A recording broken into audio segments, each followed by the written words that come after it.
Good morning friends, same Singh foundation YouTube channel पे आप लोगों का स्वागत है। जिसका इंतजार आप लोग महीनों से कर रहे थे, इनफैक्ट सालों से कर रहे थे, वो घड़ी आ गई है। जी हाँ, मैं बात करने वाला हूँ बिहार दरोगा 2213 पीटी एग्जामिनेशन डेट के बारे में। इसकी संभावित तिथि घोषित हो चुकी है 5 दिसंबर। लेकिन ये जितना खुशी लेकर आई है उतना ही गम लेकर भी आई है, क्योंकि इतना लंबा समय अपने आप में बहुत ही ज़्यादा विडंबना की घड़ी है, क्योंकि इतना लंबा समय देना कहीं से भी जायज़ नहीं लग रहा है। जी हाँ, और उसके बाद बात होगी जो ऐसा है 2446 हाई कट ऑफ वाले जितने भी कैंडिडेट हैं, उनका मामला बीपीएसएससी बिल्कुल चरणबद्ध तरीके से पोस्टपोन्ड कर रहा है, उस पर पानी डाल रहा है और कोशिश में है कि इसको रफा दफा कर दिया जाए। तो उनके लिए क्या नुकसान और क्या ऑप्शंस बचे हुए हैं उस पर भी बात होगी। साथ ही साथ आपको बिहार में लाइब्रेरियन का नियुक्ति की बात भी बहुत दिनों से चल रही थी, तो उस पर भी एक स्पष्ट दिशा निर्देश सरकार की तरफ से आने की संभावना दिख रही है, उस पर भी बात होगी। हर एक पहलुओं को यहाँ पर डिस्कस किया जाएगा कि आपको इन बाकी 5 महीने में क्या करना है, कैसे आगे बढ़ना है। तो वीडियो में शुरू से अंत तक हमारे साथ बने रहें। सबसे पहले आइए देखते हैं एक न्यूज़। हालांकि ये न्यूज़ आपने निश्चित रूप से देख लिया होगा यदि आप एसआई के कैंडिडेट हैं। आज ये निकला था हिंदुस्तान खबर में पटना एडिशन से। फिर भी वीडियो को एनालाइज करने के लिए न्यूज़ को एक बार पढ़ना जरूरी है। यहाँ पर लिखा गया है कि दरोगा की लिखित परीक्षा 5 दिसंबर को होगी। बिहार पुलिस में दरोगा व सार्जेंट के 2213 पदों के लिए 5 दिसंबर को प्रारंभिक लिखित परीक्षा 2 पालियों में होगी। ये आज का न्यूज़पेपर ही है, पटना के एडिशन से, यानी कि हिंदुस्तान वाले से है।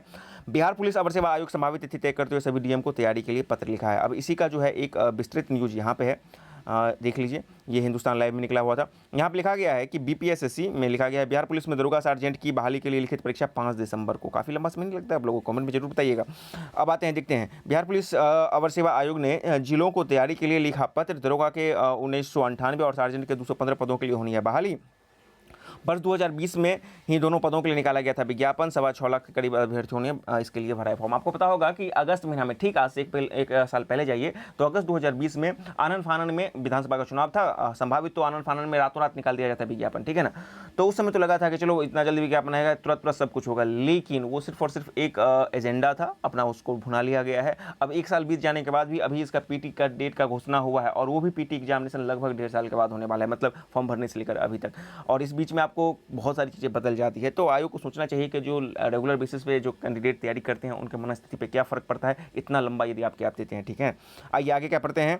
इसको लिखा है कि बिहार पुलिस में दरोगा और सार्जेंट के 2213 पदों के लिए 5 दिसंबर को प्रारंभिक लिखित परीक्षा होगी। यह परीक्षा 2 पालियों में ली जाएगी। पुलिस अवर सेवा आयोग ने संभावित तिथि तय करते हुए सभी जिलों डीएम को तैयारी के लिए पत्र लिखा है। पंचायत चुनाव के मद्देनजर आयोग ने सतर्कता बरतते हुए दिसंबर में परीक्षा लेने का निर्णय लिया है। ये एक फैक्ट है, निश्चित रूप से पंचायत चुनाव है, ये इस चीज़ को नकारा नहीं जा सकता है। अगले 1-2 महीने में आपको इसके लिए व्यवस्था होगी, लेकिन इस बात से भी इनकार नहीं किया जा सकता है कि 5-5 महीने का, अभी आपको अगस्त का है, ये अगस्त का महीना चल रहा है, 5 अगस्त है, ठीक है ना। आज 5 तक है और 5 सितंबर, अगस्त सितंबर अक्टूबर नवंबर दिसंबर, 5 महीना, ये थोड़ा सा कहीं भी मतलब कि जस्टिफाई नहीं लग रहा है, ठीक है ना। 6.25 लाख के करीब अभ्यर्थियों ने इस फॉर्म को भरा है। पुलिस में बिहार पुलिस में बड़े पैमाने पर दरोगा और सार्जेंट की बहाली हो रही है। साल 2019 में इन दोनों पदों के सहायक जेल अधीक्षक के कुल 2446 पदों पर बहाली के लिए विज्ञापन निकाला गया था। इस बहाली प्रक्रिया को पूरा कर लिया गया है और इसके बाद वर्ष 2020 में दरोगा और सार्जेंट के लिए 2213 पदों पर बहाली के लिए विज्ञापन जारी किया गया था। इसमें दरोगा के 1998 और सार्जेंट के 215 पद शामिल हैं। इनके लिए करीब 6.25 लाख अभ्यर्थियों ने आवेदन किया है। इसकी प्रारंभिक लिखित परीक्षा कोरोना और विधानसभा चुनाव के चलते अभी तक नहीं हो पाई है। कोरोना की दूसरी लहर की समाप्ति के बाद सरकार ने प्रतियोगी परीक्षा आयोजित करने की इजाजत दे दी है। इसके बाद पुलिस अवर सेवा आयोग ने प्रारंभिक लिखित परीक्षा की तिथि तय कर दी है। आगे क्या लिखा गया है कि पंचायत चुनाव के मद्देनजर 5 दिसंबर को तारीख की तय। आयोग ने 5 दिसंबर को प्रारंभिक लिखित परीक्षा की आयोजित करने की तैयारी शुरू कर दी है। इसके लिए जिलाधिकारियों को पत्र लिखकर तैयारी करने को कहा है। दिसंबर में परीक्षा आयोजित करने का निर्णय संभावित पंचायत चुनाव को देखते हुए लिया गया है। अगस्त में चुनावी प्रक्रिया शुरू होने की संभावना है और यह नवंबर तक जाने का संभावना है। लिहाजा आयोग ने दिसंबर में तारीख तय की है। चूंकि इस परीक्षा में करीब 6.25 लाख अभ्यर्थी शामिल होंगे, इसलिए बड़े पैमाने पर तैयारी करनी होगी। बड़ी संख्या में सेंटर बनाना होगा और परीक्षा के दौरान सुरक्षा इंतजाम करने होंगे। पंचायत चुनाव के दौरान यह संभव नहीं होगा, लिहाजा दिसंबर में परीक्षा ली जा सकती है। बिल्कुल, ये पक्ष है, एक पंचायत चुनाव वाला पक्ष एक मुद्दा है, इससे इनकार नहीं किया जा सकता है, ठीक है ना। लेकिन आपको पता है कि इसी बीच में और भी एग्जामिनेशन हो रहे हैं। साथ ही साथ आपको बीपीएससी से सीख लेना होगा कि बीपीएससी ने किस तरह से इन्हीं चीज़ों के चलते आपको न्यायिक सेवा का परीक्षा, उसके बाद आपका जो बीपीएससी 60 मेंस का परीक्षा था, उन सबको अगस्त जुलाई में ही कंप्लीट करवा लिया था। इनफैक्ट आपका जो फॉरेस्ट मतलब कि जो फायरमैन का एग्जामिनेशन वो अगस्त में हो रहा है। इन चीज़ों को देखिए, तकनीकी बाध्यताएं हैं, इसमें कहीं से कोई दो मत नहीं है, लेकिन एक लंबा समय देना, एक तो वैसे ही कोरोना और अन्य कारणों से छात्र इंतजार करते करते काफ़ी परेशान है, ऊपर से इतना करना अब एक निश्चित रूप से उनके मानसिक स्थिति पर थोड़ा सा परेशान करने वाला है। लेकिन क्या किया जा सकता है, फिलहाल ये डेट घोषित हो चुका है, जिसका मतलब है कि आपको 5 दिसंबर में एग्जामिनेशन होंगे। अब आपको उसी के अकॉर्डिंग अपने आप को मानसिक स्थिति को भी ढालना होगा और आगे भी चलना होगा। हालांकि एक खुशी की खबर उन वैसे स्टूडेंट के लिए है जिनका ईएसआई मेंस है। ईएसआई मेंस को आपको 29 अगस्त को ही निकाला जा रहा है, इस बीच में 29 अगस्त को ही निकाला जा रहा है। तो ये उन लोगों के लिए एक थोड़ा सा बेनिफिशियरी चीज़ है कि उनका एग्जामिनेशन यहीं पे आपको हो जाएंगे, अगस्त में ही हो जाएंगे, ठीक है ना, ईएसआईएमएस वाला। हालांकि वहाँ पे आपको नंबर ऑफ स्टूडेंट काफ़ी कम है, लेकिन यहाँ पे 6.5 लाख के आसपास स्टूडेंट हैं, तो निश्चित रूप से इनका ये एक थोड़ा सा इश्यू है। चलिए, ये तो बात हो गई आपको दरोगा वाली बात है। इसी के तहत एक और लाइब्रेरियन की एग्जामिनेशन की बात भी चल रही है, उसके बाद हम लोग फिर 2446 कट ऑफ की बात करेंगे।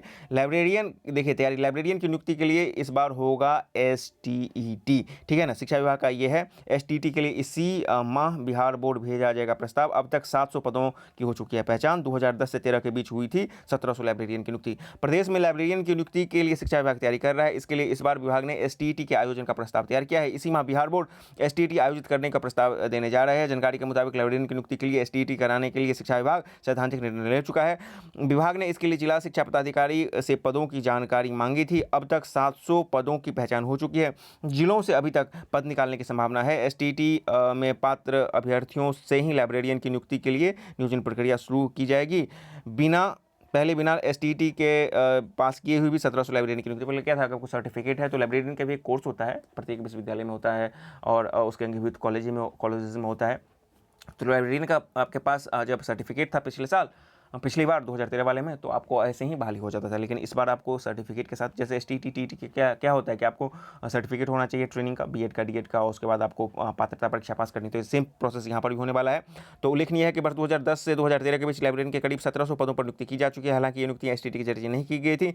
जानकारों के मुताबिक प्रदेश में माध्यमिक विद्यालयों मसलन 9वीं और 10वीं के लिए लाइब्रेरियन की नियुक्ति का प्रावधान है। माध्यमिक कक्षाओं की पाठ तालिका में भी हफ्ते में एक दिन लाइब्रेरी अध्ययन की अनिवार्यता है। माध्यमिक विद्यालयों में खाली पदों के लाइब्रेरियन की नियुक्ति के लिए नियमावली बनाकर तैयारी की जा चुकी है। जानकारों को बताया कि राष्ट्रीय शिक्षा नीति पर अमल करने की तैयारी में जुटा शिक्षा विभाग मिडिल स्कूलों में भी पुस्तकालय अध्यक्षों की नियुक्ति का प्रस्ताव तैयार कर रहा है। तो ऐसे में दिख रहा है कि हो सकता है कि आपको नंबर ऑफ पोस्ट बढ़ जाए। ऐसे में जो स्टूडेंट लाइब्रेरियन थे और डिग्रीधारी थे, काफ़ी दिनों से अपनी डिमांड कर रहे थे, विभिन्न नेताओं के पास गए थे, प्रदर्शन किए थे, ट्विटर ट्रेंड चलाए थे, तो उनके लिए अब लेकर दिख रहा है कि थोड़ा सा उनके लिए उम्मीद की जगी यहाँ पे, मतलब कि उम्मीद जगी है। और यहाँ पे क्या बताया जा रहा है कि शिक्षक नियोजन की काउंसलिंग, गणित विज्ञान भाषा में 395 अभ्यर्थियों का चयन, ये आपको बुधवार की चयन की बात की जा रही है। चलिए, ये तो हो गई आपको शिक्षक नियुक्ति की बात। अब आ जाते हैं फिर से वापस हम लोग अपने मेन मुद्दे पर। बात की जा रही है ये 5 दिसंबर को एग्जाम लेने का क्या कारण। देखिए, एक मतलब कि पंचायत चुनाव बहुत बड़ा रीजन है, इसमें कहीं से कोई दो मत नहीं है। लेकिन ऐसी बात नहीं है कि पंचायत चुनाव के कारण इतने दिनों का कोई आयोग एक्सटेंशन लिया हो, बीच में जिसको लेना होता है वो ले लेता है। लेकिन अपना बीपीएससी का अपना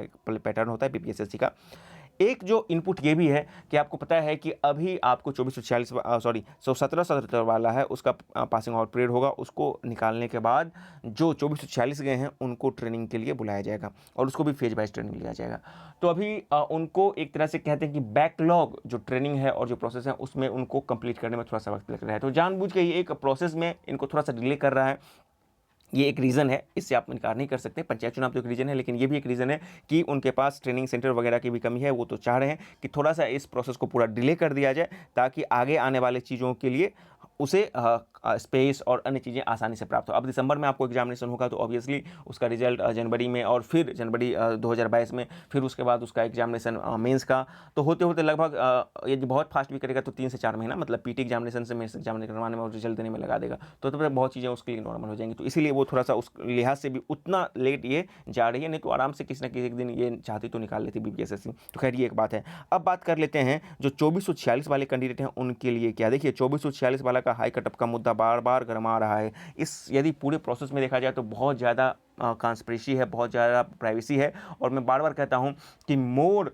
privacy leads to more conspiracy, और यहाँ पर भी वही चीज़ होता हुआ दिख रहा है। अब आयोग ने तीनों पोस्ट को अलग वाइज कट ऑफ जारी नहीं किया है, ना एसआई के लिए, ना एएसजे के लिए, ना ही सार्जेंट के लिए। अभी चूंकि ये जिस तरह से दिख रहा है उस आधार पर सब लोग का एक अनुमान है कि भाई सार्जेंट है, और निश्चित रूप से दिख भी रहा है कि सार्जेंट का कट ऑफ है जो दिखाया गया है। लेकिन जो एसआई और एएसजे का, उसका कट ऑफ आप क्यों नहीं जारी कर रहे हैं। बस ओएसडी का एक बयान आ जाता है इनके बीपीएससी का कि सब ठीक ठाक है। भाई सब ठीक ठाक कहने से थोड़ी काम चलेगा, सब ठीक ठाक है तो आप उसको दिखा दीजिए ना, दिखाने में क्या दिक्कत है। अब छात्र जो है मतलब कि पिछले रिजल्ट को ही लेकर दिमाग में इतना तनाव लेकर ग्रसित है, मतलब उनको जानने का भी हक नहीं है क्या आप कर रहे हैं। मतलब बीपीएससी के बारे में जरा सोचिए, जिनका हो गया है उनका भी, जिनका नहीं हुआ वो भी सोचिए। जिनका हो गया उनको तो बहुत बहुत बधाई कि भाई आप बीपीएससी के थ्रू आप दरोगा बनने वाले हैं, और जिनका नहीं हुआ है उनको भी थोड़ा सा अपना आपको धैर्य रखना होगा। आप सोचिए कि एक तरफ आपके पत्र पे, आपके मतलब मार्कशीट पे आपका कट ऑफ हाई दिखा रहा है, ठीक है ना, दूसरी तरफ आप ये भी नहीं जान पा रहे हैं कि आपको किस कारण से नौकरी नहीं मिली है। ठीक है, ऑब्वियसली ऑल्दो मैं मानता हूं कि ये जो कट ऑफ है सार्जेंट के हैं और संभावना है कि ऐसे ही है, लेकिन फिर भी ऑफिशियली आपको जाने का हक है ना। एक छोटी सी जानकारी देने में आपको परेशानी हो रही है, पता नहीं क्यों इतना दिक्कत यहाँ पे क्रिएट कर रहा है, और जानबूझ के छात्रों को कभी कोर्ट का सहारा लेना पड़ रहा है, कभी इधर कभी उधर जाना पड़ रहा है। तो मेरा बस यही कहना है कि जो नए छात्र हैं वो तो नए एग्जामिनेशन के दृष्टिकोण से अपनी तैयारी को जारी रखेंगे, लेकिन गलत हो रहा है ये बात तो कहीं से भी मतलब कि मानने वाली बात नहीं है। गलत तो हो रहा है, गलत इस लेवल पर भी हो रहा है कि आप उसको कॉन्स्पिरेसी को मतलब कि इतना ज़्यादा आप मतलब कि प्राइवेसी को इतना ज़्यादा मेंटेन करेंगे, कॉन्स्पिरेसी की संभावना दिख रही है। तो आप उसको ओपन कीजिए ना, अपनी चीज़ों को ओपन कीजिए ना, ताकि छात्र को पता चल जाए सके कि भाई कहाँ पर कितना कट ऑफ है, उनको एक संतुष्टि मिल जाए। तो ये तो परेशानी है ही ना किसी लेवल पर, लेकिन गड़बड़ी तो है।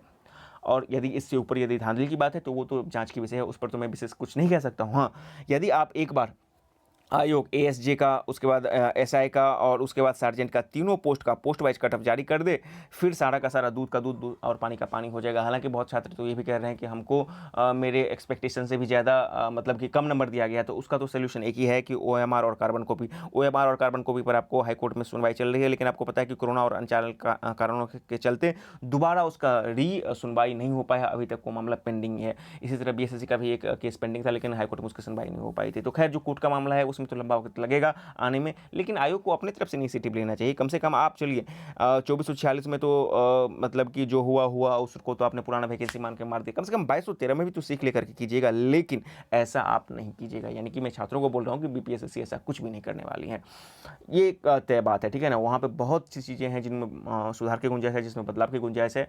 अब पता नहीं कि मतलब कि ये आयोग, कभी कभी तो ऐसा भी लगता है कि ये आयोग बना ही क्यों इस तरह से, ठीक है ना। यदि इन चीज़ों की बात करें थे, मतलब जिस तरह से ये कॉन्स्पिरेसी, जिस तरह से ये मतलब कि प्राइवेसी मेंटेन करते हैं। हालांकि एक बात मैं जरूर कहूँगा कि इन आयोग की वजह से बहुत सारे छात्रों को आसानी से नौकरी मिल रहा है, मैं उस चीज़ की जरूर प्रशंसा करूँगा, लेकिन जितना मानसिक दबाव आप बाकी चीज़ों को दे रहे हैं तो उस लेवल पर आपको सोचना चाहिए ना।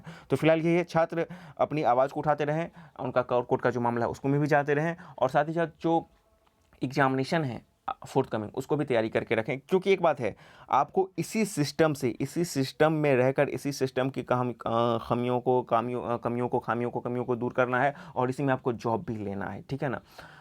तो ऑब्वियसली ये आपका मतलब आपके लोगों से मिलकर, आप लोगों से आपके मतलब कि कंट्रीब्यूशन से ये सिस्टम बना है, ठीक है ना।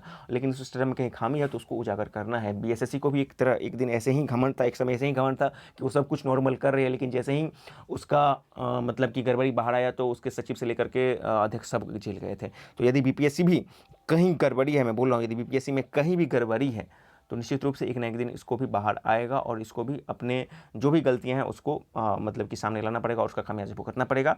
और यदि गलती नहीं है, यदि जानबूझ के यह मनमानी कर रही है, तब भी बीपीएससी को निश्चित रूप से चाहिए कि वो अपने पक्ष को रखें, सारे कट ऑफ को जारी करें, ताकि सारा कन्फ्यूजन दूर हो जाए।